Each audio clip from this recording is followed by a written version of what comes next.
Assalamualaikum warahmatullahi wabarakatuh. Cara perawatan bodi mobil.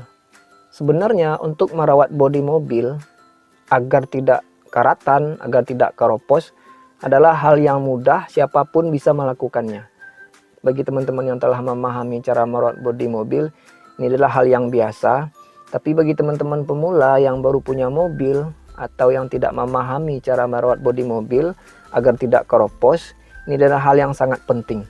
Karena untuk memperbaiki bodi mobil yang karatan dan keropos, biayanya tidak sedikit, lumayan mahal untuk melakukan perbaikannya. Nah, apa saja yang bisa kita kerjakan, apa saja yang bisa kita lakukan untuk perawatan yang mudah, gampang, bisa dilakukan di rumah, supaya bodi mobil tidak karatan dan keropos. Simak terus. Simak terus.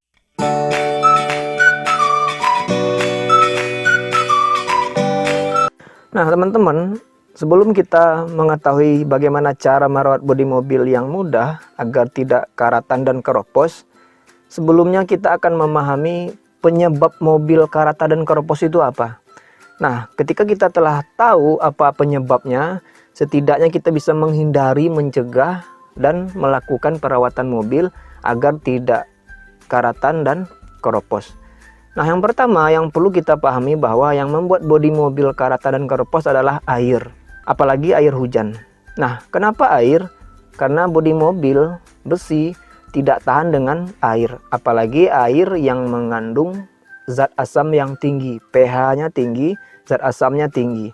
Yang kedua adalah debu atau debu yang menumpuk, tanah yang menumpuk bagian bodi mobil. Karena debu yang menumpuk atau tanah yang menumpuk kemudian mengandung zat asam yang tinggi, atau pH tanah dan asam itu kadar asamnya tinggi, maka ini juga akan membuat bodi mobil kita karatan dan akhirnya keropos. Nah, untuk itu teman-teman ada beberapa hal yang perlu kita perhatikan. Yang pertama adalah mindset kita. Ini yang pertama penting. Mindset di sini adalah banyak orang yang berpikiran bahwa mobil tidak perlu dirawat bodinya. Karena mobil yang keluar dari pabrikan telah ada anti karatnya dan kita tidak perlu merawatnya lagi. Oke, memang kalau seandainya mobilnya umur 1 tahun 2 tahun ya. Kalau seandainya mobil kita udah umurnya 5 tahun, 10 tahun ke atas dan seterusnya, apalagi mobil bekas yang kita beli, yang kita pakai, yang kita punya. Nah, ini sangat penting kita lakukan perawatan bodi mobil. Yang kedua adalah gaya atau cara kita mengendarai mobil.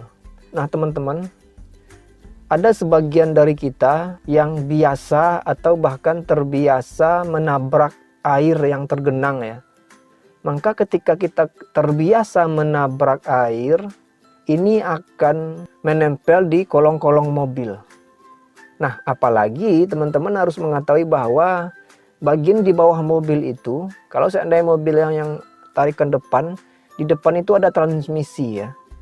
Nah, transmisi itu biasanya kalau seandainya mobil yang telah umur 5 tahun ke atas, bahkan 10 tahun ke atas, cover penutup transmisi itu ada digunakan dengan lem ya.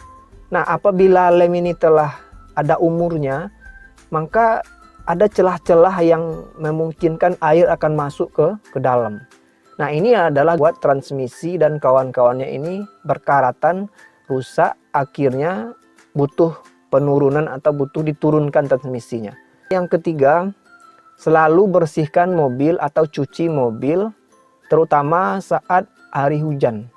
Nah, kenapa? Karena ketika hari hujan, kadar asam atau pH asam air itu tinggi, maka dia akan menempel pada bagian-bagian yang jarang diperhatikan, yang jarang disentuh, dan ini akan menempel lama-kelamaan akan menimbulkan karatan. Nah, setidaknya kalau seandainya kita tidak mempunyai waktu untuk mencuci bodi mobil secara full, setidaknya kolong-kolong mobil ya, bagian ban ya, ini disemprot ya. Kalau seandainya kita hari hujan, di situ ada pasir menumpuk, debu, tanah dan seterusnya menumpuk pada kolong-kolong ban. Setidaknya kita semprot menggunakan air, selang air biasa ya. Nah, akan mengurangi tumpukan kadar asam. Yang kedua, kita siram bodi mobil secara keseluruhan dengan air biasa.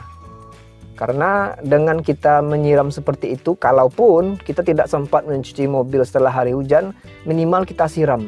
Supaya kadar asam yang dibawa oleh air hujan yang menempel pada bodi mobil, setidaknya kadar asamnya berkurang. Nah, selanjutnya teman-teman adalah selalu bersihkan secara berkala lantai mobil. Nah, ini penting sekali teman-teman. Sekali sebulan atau sekali 3 bulan, setidaknya secara berkala kita cek terus lantai-lantai mobil. Karena lantai mobil, apalagi lantai mobilnya tidak dilapisi dengan karpet, kemudian karpet yang telah bocor, kemudian banyak debu yang masuk, kemudian numpuk. Debu yang menempel pada lantai mobil, lama-kelamaan debu yang numpuk itu akan mengandung kadar asam. Nah, lama-kelamaan ini akan membuat mobil karatan dan akhirnya keropos. Nah, nanti lain waktu kita akan buatkan bagaimana cara membersihkan lantai mobil yang lengkap. Bagi teman-teman yang baru datang, silahkan subscribe dulu, kemudian nyalakan lonceng notifikasinya agar teman-teman tidak ketinggalan update video yang terbaru dari kami. Nah, yang selanjutnya adalah yang perlu kita perhatikan, parkirkan mobil kita di tempat yang teduh, jangan di tempat yang panas. Karena terpa oleh sinar matahari yang terik, yang mengandung UV, kusam, dan ini yang akhirnya juga menimbulkan karat, kemudian jamur, dan seterusnya. Nah, demikian teman-teman, informasi penting ini perlu kita terapkan pada mobil kita masing-masing. Mudah-mudahan mobil kita terhindar dari karatan, kemudian terhindar dari keropos. Nah, teman-teman silahkan share video ini supaya teman-teman yang lain mendapatkan manfaat dari video ini. Kemudian silahkan like, komen, kalau ada pertanyaan silahkan tulis di kolom komen. Demikian, semoga bermanfaat. Assalamualaikum warahmatullahi wabarakatuh.